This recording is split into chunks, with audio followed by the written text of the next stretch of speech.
Hello, hello, hello. Welcome to Theme Park School, a themed experience educational podcast. This is episode 6 of the podcast.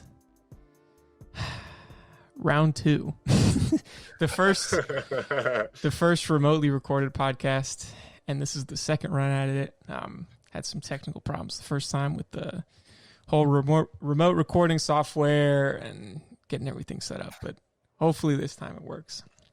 But I'm so glad to be joined tonight, again, I guess, by two titans, two young up-and-coming professionals in the themed entertainment industry, two people that I think very highly of, and I think are super smart and super well-versed in, the ins and outs of the industry from their standpoint. Happy to be joined by them. First up, we got Dustin, Stephan. Dustin, please tell everybody about yourself a little bit. Well, I'm humbled, and I sincerely appreciate you inviting me to come on here. Yeah. So you asked for my story, elevator pitch, whatever. I guess my quick elevator pitch, would be I'm a left brain, right brain creative leader. I specialize in bringing together cross-disciplinary teams to conquer projects within project controls. But really what that means, I have a very interesting path into the industry. Like most, I started in live entertainment, or like what it seems like a lot of people in the industry. I started as a child performer. By the age of 9, I was getting paid to perform in theme parks.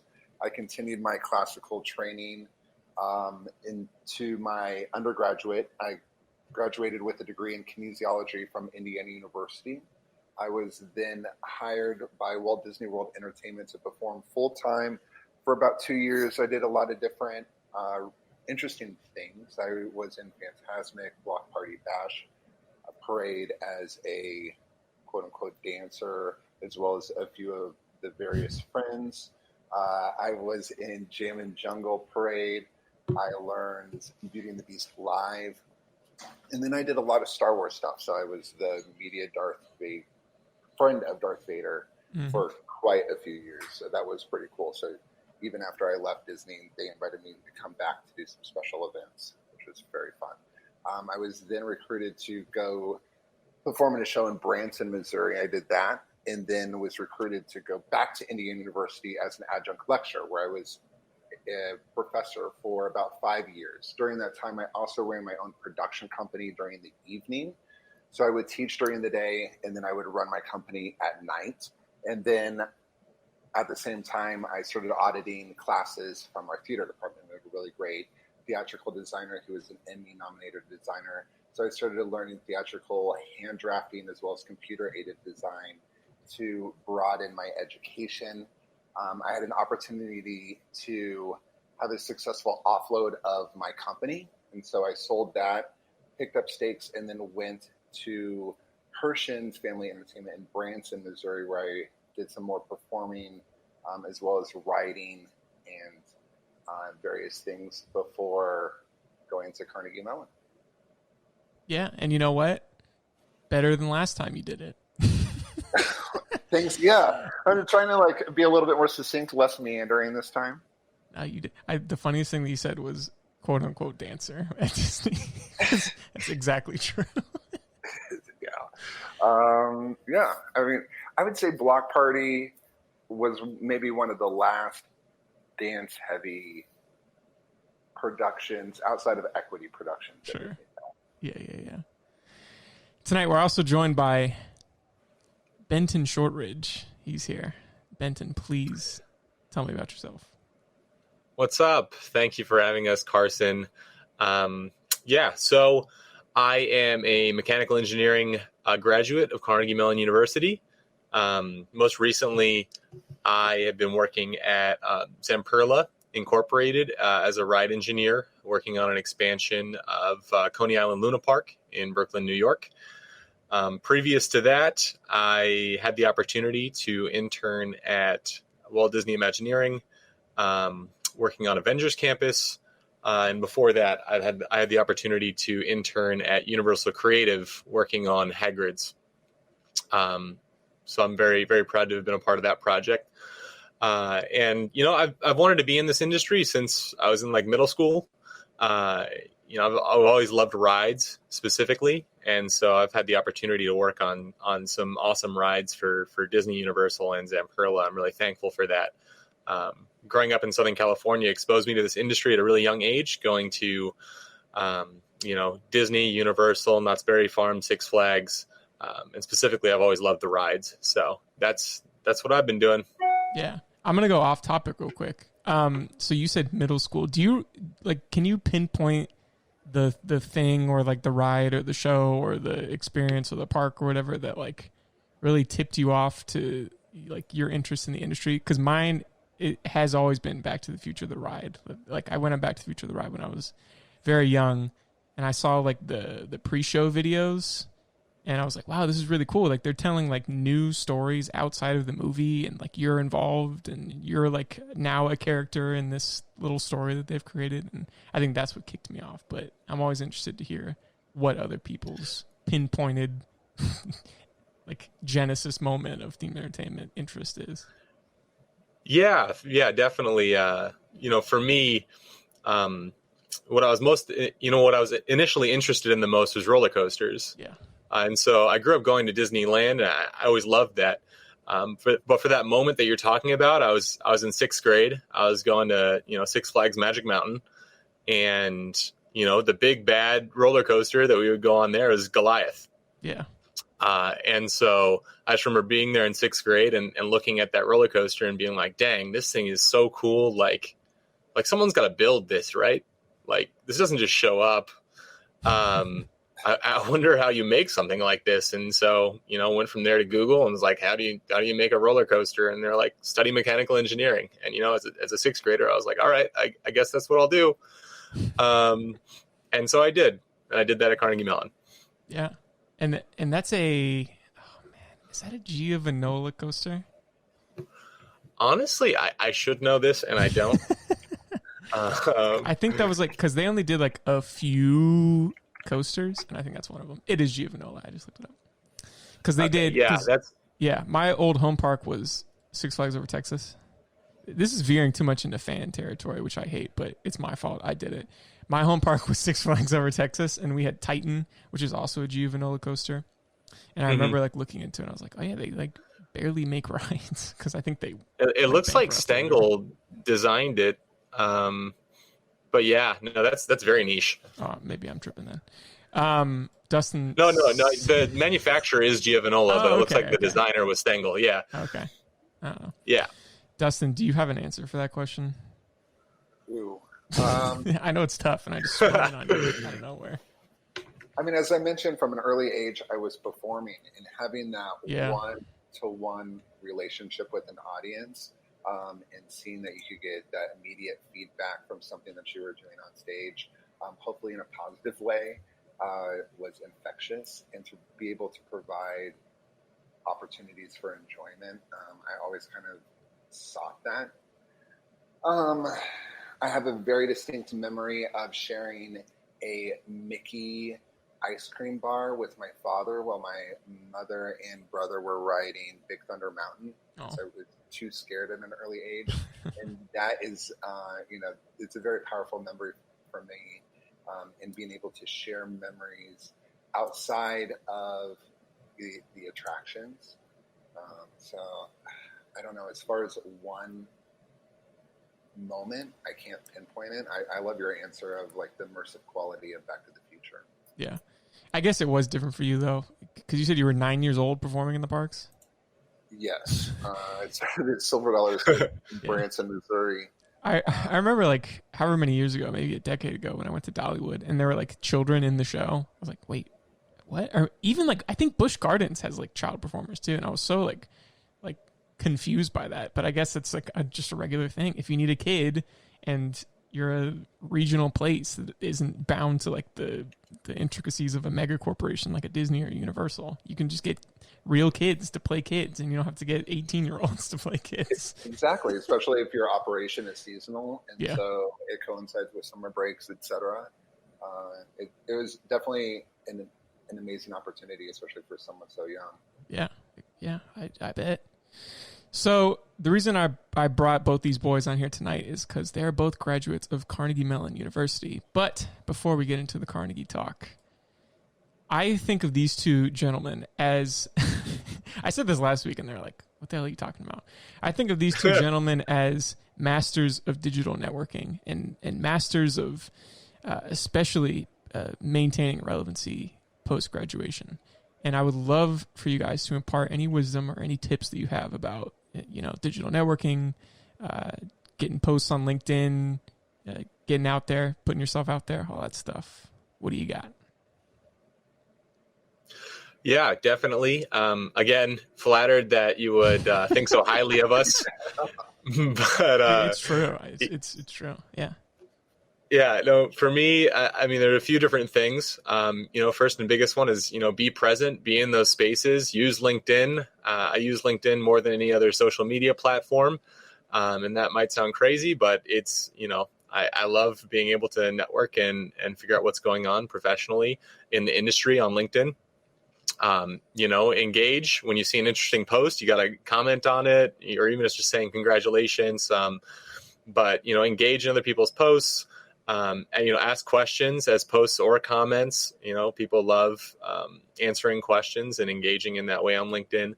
And yeah, your posts don't have to be fancy or anything, but, just what are you up to? What projects are you working on? What are you up to in terms of your own professional development? Those are things you can post about. And yeah, reach out to people that are interesting to you. Right. If there are people out there that are doing the thing that you want to do with your career, like reach out to them on LinkedIn, like message them. See if they're willing to chat and share about their career. I know I've reached out to a bunch of different people, and surprisingly, like a lot of them are willing to talk and take 30 minutes to discuss their career or how they've been successful. And so those are definitely some of my main points in terms of using LinkedIn and social media in general. Yeah, I never would have thought that LinkedIn would be like a multi-times daily check for me, like the way I check Twitter. But yeah, it's definitely become that way because it is like if you're not on LinkedIn, get on LinkedIn immediately. It is like the number one networking tool, especially right now. Yeah, it's an amazing resource. I would just echo what Benton said. One, I'm flattered that you would consider me, good at this at all. But accessibility is at an all-time high, especially the certain circumstances that we are in. Almost everyone's connected to the hip of their computer. We're working remotely, and so you can reach out to almost anyone at any station, and they will generally be more than gracious with their time and be able to get back to you and offer you either a mentoring moment, look over your materials, etc.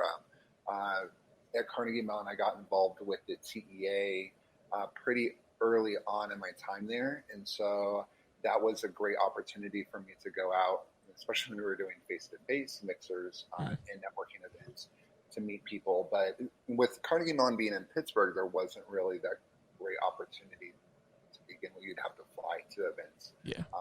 But now with all the content being driven online, if you're in one of these remote places, you have access to all of the great content that the TEA, IAPA, and these other organizations are putting out there. And most of them have chat functions or opportunities for you to network digitally. And so I think getting connected in that way, I was on the Eastern Division board, and so that provided a lot of opportunities. But even outside the board, the Next Gen Committee, staying involved there and staying involved in the different events, as I mentioned, great way to meet people and for people to see your face or your name there on the roster and see that you're involved and that you are part of the industry. Yeah. And were you going to say something, Benton? I heard you intake. Yeah. Yeah. Good call. But just those online networking events are super important. And like Dustin was saying, right, they're so accessible, like especially like TEA networking events, like, they're having them every couple of weeks, and, they might have just been in Orlando or LA, and now, really wherever you are, you can join in and network and meet people and have your face seen. And so, especially right now when everything's so digital, it's pretty easy to just show up to all of the events from TEA, IAPA. I mean, there are a lot of different networking opportunities out there during this time. And that's the part of the thing that, correlates to me calling you guys master networkers. Dustin, like he said, it's like, oh, I have to fly down for events, but like he would fly down. I would go to these Orlando-based events, and I would see him there. I'd be like, this man flew down for another event, just because that's how dedicated he was. I remember, like right up to maybe like the semester or two before Dustin, you were graduating, whatever IAPA that was, you were just like in like laser focused networking mode. It was one of the most like machine like I gotta go meet with this guy, I gotta go meet with her, I gotta go upstairs, I gotta go to this thing. It's like this man is like following up with every available contact. He is graduating soon. The clock is ticking. I mean, you have to. And I was fortunate that my program, and most programs at Carnegie Mellon, they offer, especially the graduate level, is monetary stipend for you to go to different networking. Wow. I never got that as an undergrad. Just saying that now. And I applied for extra grant money that way because, if it's sitting there, why not? And so I would also try to be strategic about stretching those out. And that's a good tip. And I would fold up into Spirit Airlines, the cheapest seats that I could find, just so I could go to as many things as I could. Did I say that last week? And now I have to reiterate that we're all tall people. There it is. Yeah. It's back. I didn't want to lose that authentic moment. Yeah, that's a good tip. If your school has like travel grants or academic grants that you can apply for, and if you're not in an industry hub, use that money. I don't think of it that way because I live in Orlando. So, but yeah, that's a great tip for when all this starts back up again. Yeah. Yeah, I mean, that was big for me, too, in college, right? I'd save up my money to be able to go to IAPA and to ASTM. I know last time we explained what ASTM is, so shall we do that again? Go for it. All right. Awesome. So, yeah, like I said, IAPA and ASTM F24 are two big conferences that I would fly to in college to network with people and be more involved in the industry. ASTM F24 in specific is a subcommittee of ASTM. They have standards for everything, but this is a subcommittee on amusement rides and devices. And so at this conference, the head honchos of engineering and safety at the biggest themed entertainment companies, Disney, Universal, and ride vendors and others, get together to help formulate safety standards for roller coasters, other rides, bounce houses, zip lines, anything you can think of. Hay rides is one of them. That's fun. And so, you can go there and you can meet, like I said, the head honchos of especially engineering at some of the big themed entertainment companies. And going to ASTM F24 is what has given me most of my professional opportunities and job opportunities. So I'm really thankful for the opportunities I've had from going just to that conference. Yeah, that's a hot tip for any engineering type students. Because I'm so shocked every time, because I live in my own like stupid little like creative designer world. And every time I go to a TEA meeting or some sort of online mixer or student run event, I am grossly outnumbered by engineers. It is like literally 75-25, depends on the situation that I'm in. But definitely engineers make up like a healthy heft of the like student body of themed entertainment professionals for sure. So definitely look into that. Do either of you guys know about AIMS, AIMS International? I do. Yes. Okay. Yes. That's another one I thought of this week. And I'm like, I should probably talk about that too. Benton, yeah, you might know. Yeah, I mean, I've pretty well, huh? With Zamperla. I mean, I've never been directly involved or have gone to their kind of events, but I've always heard it recommended. Okay. And so, definitely, I'd say if you're an engineer wants to get into themed entertainment, especially as it relates to rides, I would look into getting involved with AIMS. And I don't want to butcher what they're about, so I will leave that for people to look up. Attractions Industry Manufacturers and Suppliers is AIMS. Yeah. I'll do a separate episode on it. Great. That works. Endless stream of content. Cool. So yeah, you guys had some great tips. Like I said, definitely get these guys on LinkedIn, get these guys on whatever social media you want. They are doing all the right things, and they are proven success stories of how these networking methods and putting yourself out there, how that really pays off in my book. So You're too kind. yeah. So now we could talk a little bit about you guys, your educational history, both graduates of Carnegie Mellon University. Benton, you just did your undergrad there. Dustin, you pursued a Master's of Entertainment Technology, which is a really cool degree to have, I think. It sounds cool. It's unique. It does sound cool. So, Dustin, do you want to get us started with a little rundown of your time at the ETC, highlights, projects you liked, history? Yeah, I know we talked a lot about the history of the school itself and how it's the first, I think I even called it the granddaddy of themed entertainment education. It's literally the first program started like 20 years ago. And I said last time that I'll probably get flagged for, really butchering the history. No, you nailed it. I remember. I probably could have done some more research. That's pretty good. It was good. But essentially, the ETC, it was started, like you mentioned, by Randy Pausch and Don Marinelli. Yeah. And it's really this interdisciplinary, collaborative environment. And it's 4 semesters long. It's a 2-year program. It's conferred jointly, or it's a mixture between an MFA and a Master's of Computer Science degree. Mm. And the first semester is an immersion semester, and all the students take all the classes together. It's roughly a cohort of 75, or at least that's what it's been recently. The big classes that you take during the immersion semester, or the only classes rather, are building virtual worlds, visual story, and improvisational acting. Building virtual worlds, we talked quite a bit last time, but it's the cornerstone course. It's really how the ETC got its start there at Carnegie Mellon. It's a game design course at its heart, but it takes this huge group of students, and it's a mixture of computer programmers, artists, and producers, and you're put into rotating teams every week, and you're tasked with designing an experience. And so it really is a masterclass in collaboration and working out creative ideas.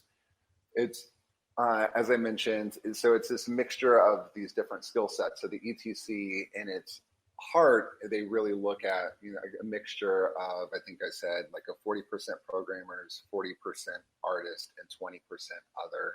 And so with me having this diverse background, I kind of fit into that other category. And so we really kind of help drive the collaborative process between the programmers and artists to get some sort of product done. And so, as I mentioned, there's this iterative process happening every couple of weeks where you're designing a new experience, and you're given a different platform, whether that's a traditional gaming platform like Connect, or something new, virtual reality, or a new platform that hasn't even hit the market yet that you're designing for this experience. One of the other cornerstone classes is visual story, and so it's really a filmmaking class for non-filmmakers. And so you're put into teams where you're having to create a product, whether it's a music video, a 360 film, all different sorts of manner of different projects. And then the other interesting class is improvisational acting. And so it's a great way to break down storytelling and story character development and communication, especially when so many of the students are international. Figuring out ways to communicate, especially creative and abstract ideas, becomes an interesting challenge. And so through different exercises in improvisational acting, you can really kind of help hone in on different methods and ways to do that, as well as I mentioned, storytelling, story development, character. From there, the other 3 semesters are considered project semesters. And so you work with an industry partner to develop some sort of project. And for the most part, they're exploratory, so they're research-based. And it could be anything from working with like Y2K games. There was a team that was kind of reimagining basketball games, kind of how Rocket League reimagined soccer games. So reimagining how you're going to play different games in that way, working on the next iteration of Sims interaction or working on Sims in 3D, to exploring immersive sound, to like my team, we did more of a themed entertainment. So we worked with Give Kids the World over the course of 2 semesters, which is kind of unique in that most, as I mentioned, are semester-long projects, and you're not really delivering something. But they wanted a final deliverable, and so we took one of their existing installations. It was a hand puppet, actually built by Chuck Fawcett at Animax. Oh, wow. And so it's a very small industry for those that are getting in there. And so it had sat unused for quite a few years, because when the building was originally constructed, you had to climb around a working carousel up into this attic crawl space to get to this puppet to operate it. But with safety standards changing in the last 30 years, they deemed this no longer safe. And so they wanted us to turn this puppet into an audio animatronic. As naive as we were, we're like, sure, no problem. Yeah. But as you figure out, like, building an industry robust audio animatronic in a semester, basically impossible. Yep, I know about that. Yeah, it's crazy, absolutely crazy. And so, for those that don't know, Give Kids the World, it's an amazing organization. They're a nonprofit. They work closely with Make-A-Wish Foundation. I believe Make-A-Wish is the largest grantor of wishes there at Give Kids the World. And they offer children with life-threatening illnesses free week-long vacations. So children and their family, they get to go there and experience the magic of the local theme parks, as well as different sporting events or anything in the Central Florida area that you could imagine or they could imagine. They get to grant their wish, and everything is paid for. There's an amazing eatery on site. There's an amazing ice cream parlor, which they just rethemed and reopened. Amazing place. And so it's really up to the kid that gets to decide. And everything is highly themed out. So it's basically like they are in a storybook land. And so they, as I mentioned, they tasked us to build this audio animatronic. We got to partner with them.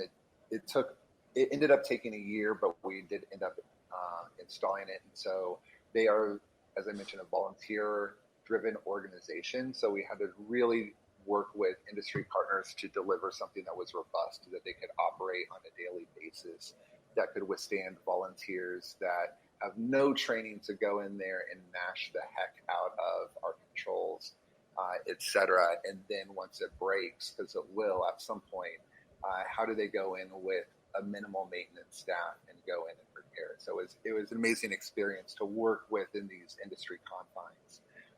And I can't think of really any other school that has experiences like that, where we got to work hand in hand with an industry partner in different companies and vendors to make this happen.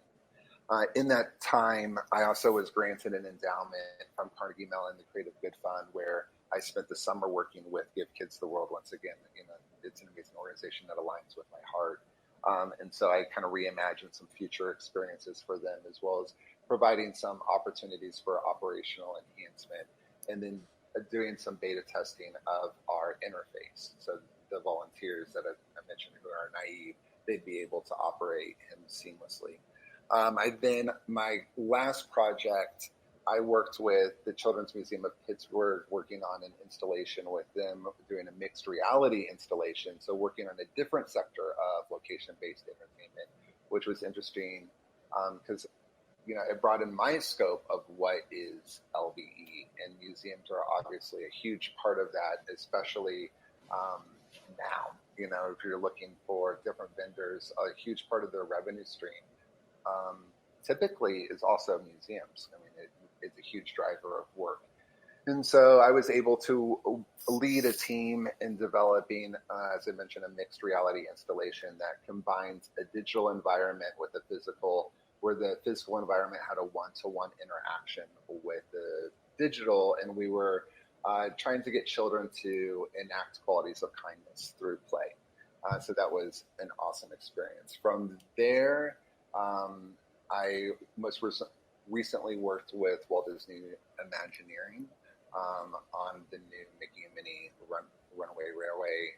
So I tagged in at the last part of the project and utilizing a lot of the skills that I picked up at Carnegie Mellon in delivering our project deliverables. So as I talked about the audio animatronic, when we handed it off, we had to hand off all of the physical bits, but also guides, how are they going to operate this audio animatronic for the next 10, 15 years without hopefully them having to hunt us down when we moved on out our lives. So it was interesting, having to go through all of that and then do that with an attraction. Obviously, Disney has completely different protocol for that. And, they've done that time and time again. But essentially, it's scaled up. So while we were building the audio animatronic, one of the really amazing parts of the ETC, since you mentioned it's been around for a minute, is our alumni are spread out everywhere. Mm-hmm. So we were working hand in hand with audio animatronic experts from the major players, the major parks, to build this audio animatronic to robust standards. So it wasn't a new thing to just step into my role at WDI and assist the team at that end. Yeah, that's awesome. If there's this is all the new stuff that you're talking about with endowments and grants. If there's one thing we can learn from Dustin, apply for that stuff.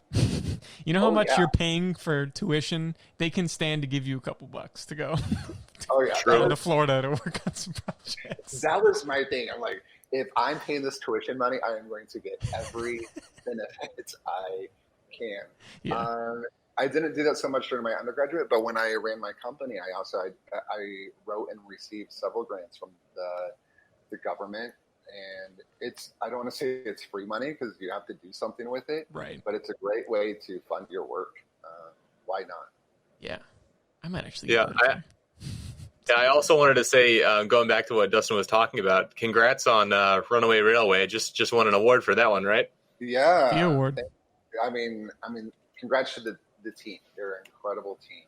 To come in, they were like, you're basically drinking from the fire hose, which I was. It was just, they were nonstop because they had the eye on the finish line. But what an incredible team and an incredible achievement. It's a really charming attraction for those that haven't been able to get out there. Yeah. It's a great ride.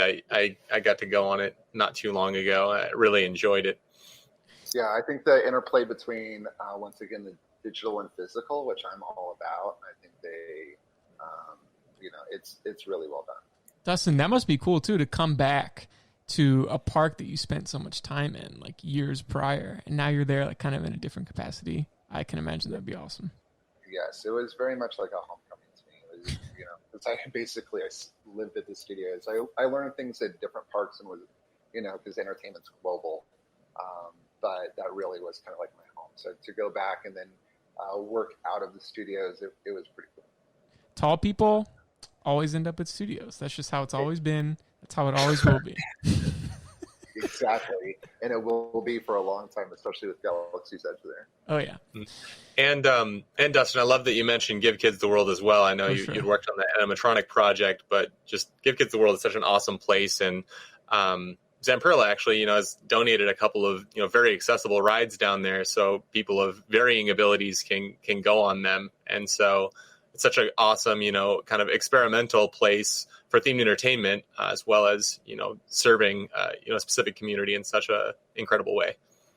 Yeah, those Zamperla attractions we talked about a little bit last time, they're amazing. And to see guests be able to get on and enjoy an attraction where they typically haven't been able to in that way before, it's incredible. So I applaud all of the vendors out there that work with Give Kids the World and work with other nonprofits. I know children's hospitals, etc. They're just all very deserving, and the children, they need places like that where they can escape their adverse situations. Yeah, absolutely. Okay, Benton, I'm going to introduce your time at Carnegie Mellon. Bear with me, I'm doing this on the fly. So what I thought felt like years ago, turns out it was just 1 year ago. I heard about this group of students at Carnegie Mellon who were building a dark ride for their spring carnival. And I'm like, this is insane. Like, they're gathering all these resources. They're like laying track. They're like pushing the ride vehicles through the building up to these little scenes. And ironically, much like a football push sled, yeah. Are you gonna tie that in now? Yeah. And come to find out, last week when we recorded this episode for the first time, my buddy Benton, it was one of those students who worked on this old mill dark ride. Indeed, I was there. And that you were a football player. I didn't know that either. At Carnegie Mellon, you played football. Yep. Yeah. Sorry that was rough. So I'm handing it over to you. Cool. Thank you for the introduction. But yes, I was the head engineer on the Old Mill Dark Ride. We built it for Carnegie Mellon Spring Carnival 2019, which, like you said, is only like a year and a half ago. I swear I would have heard about that in 2016. Like I said last time, I was like, so that was before your time, right? I was like so sure that it was before your time, but it was 1 year ago. Crazy. Yeah. It feels like 5 years or a decade ago as well. Yeah. Yeah, quarantine time, it's just different time. But yeah, so I was the head engineer on that project, and kind of how that all started. Well, I guess I can backtrack a little bit. During my time at Carnegie Mellon University, I started a theme park engineering group with one of my good friends, Che. And we wanted to kind of combine our engineering curriculum and trying to bridge that gap to themed entertainment, seek out professional development opportunities for ourselves, some of those being working on projects. And so, about a year before we actually operated the old mill and opened it up for Spring Carnival, we started thinking about it, and we linked up with our friend Rolly, who we knew he wasn't in the club at the time, but we knew he was interested in building a ride of some sort. And so we were like, well, let's all join together and see what we can do. And so, we were thinking about Carnegie Mellon Spring Carnival and that there are a lot of different traditions. And one of them is that students build things called booths. They're a 1 to 2 story walk-through attraction, essentially. And those are built every year at Carnegie Mellon. I mean, with the exception of COVID Carnival that didn't happen last year. So students build walkthrough attractions of sorts, and the campus also brings in, carnival amusement attractions, round rides and the like onto campus. And so we were kind of thinking, we've got these walkthrough attractions and we've got these carnival rides, but what if we actually had like a themed ride? What if we did something that was kind of in the middle?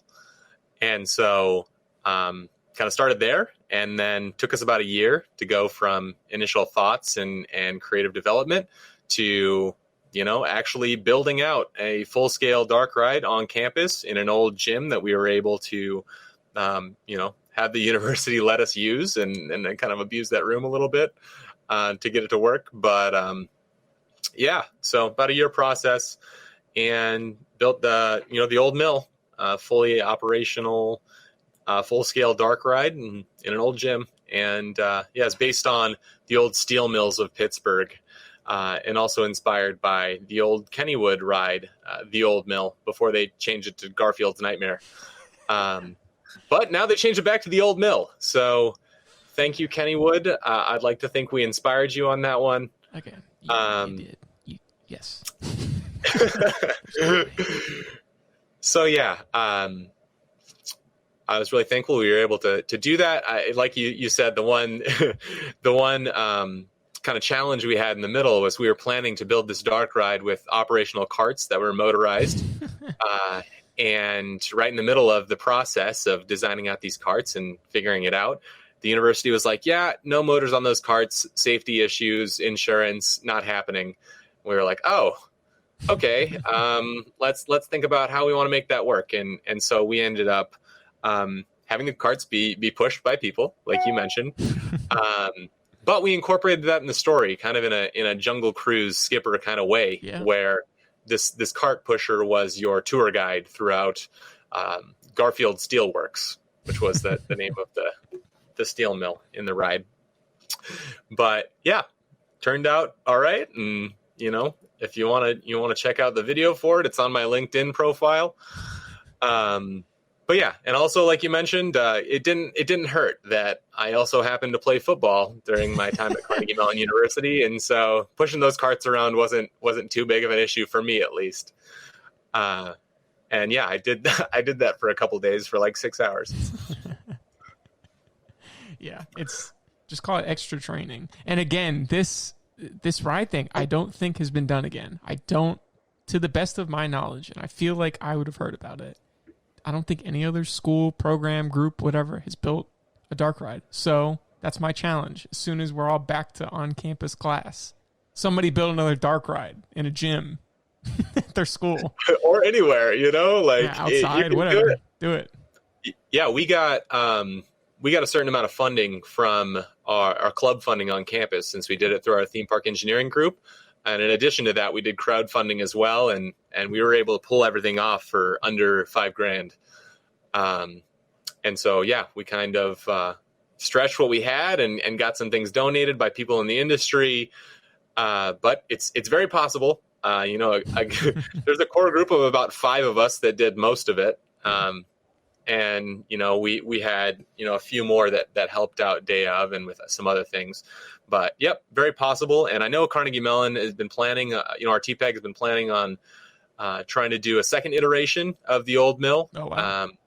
They were going to do it for last Carnival 2020, but Carnival 2020 got canceled because of COVID. Right. So we'll see if they try to do it again. But yeah, any other student group, it's possible to do. And if you are, if you want to, you can do it.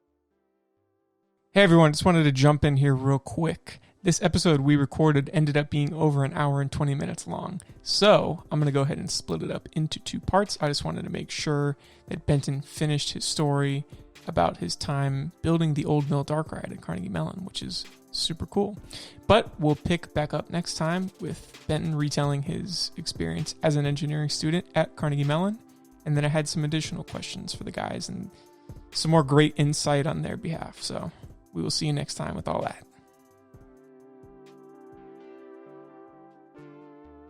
Thank you so much for listening to Theme Park School, a themed experience educational podcast. Have a question about the podcast or themed experience in general? Be sure to reach out to us at themeparkschoolpodcast@gmail.com. Follow us on Instagram at Theme Park School Podcast for book recommendations, helpful resources, and more.